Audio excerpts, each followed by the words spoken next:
एक बार की बात है, एक वैश्य के पास, व्यापारी के पास लक्ष्मी माता रात को आती हैं और दर्शन देती हैं। कहती हैं, वैश्य, मैं 2 दिन बाद तुम्हारे घर को छोड़कर चली जाऊंगी। अगर तुम मुझसे कुछ मांगना चाहते हो तो मैं तुम्हारे पास, तुम्हारे घर में 2 दिन बाद आऊंगी। तुम मुझसे कुछ मांगना चाहते हो तो मांग सकते हो। वैश्य ने कहा कि माँ, आप 2 दिन बाद आइए, मैं विचार करूंगा परिवार में कि क्या मांगना है। सारे परिवार से पूछा, किसी ने कहा धन मांग लो, किसी ने कहा दौलत मांग लो, किसी ने कहा बहुत सारे पैसे मांग लो, किसी ने कहा रत्न मांग लो, किसी ने कहा हीरे मांग लो, किसी ने कहा व्यापार मांग लो। तभी घर के बड़े बुजुर्ग दादाजी से पूछा गया कि लक्ष्मी माता कह रही हैं कि 2 दिन बाद हमारे घर को छोड़कर चली जाएंगी, बताइए हम उनसे क्या मांग लें।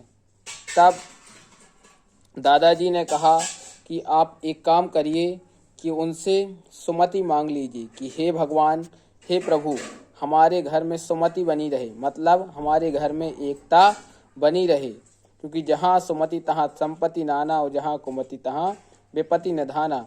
जब वैश्य से इस प्रकार से कहा दादाजी ने, तो लक्ष्मी माता 2 दिन के बाद आई। तो वैश्य से पूछा कि क्या मांगना चाहते हो। वैश्य ने कहा कि हमारे घर में सुमति दे दो, एकता दे दो, क्योंकि संगठन में शक्ति है। जब संगठन मांगा, एकता मांगी और सुमति मांगी, तो लक्ष्मी माता ने कहा कि तुमने तो हमको मांग लिया, क्योंकि जहाँ सुमति रहती है, जहाँ एकता रहती है, वहाँ मेरा निवास रहता है। जहाँ सुमति तहाँ संपत्ति नाना, जहाँ कुमति तहाँ विपत्ति निधाना।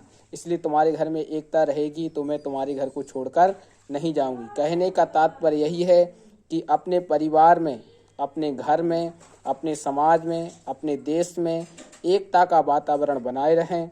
एकता अखंडता में ही सार है। क्योंकि लकड़ी एक, अगर लकड़ी हो तो कोई भी तोड़ सकता है।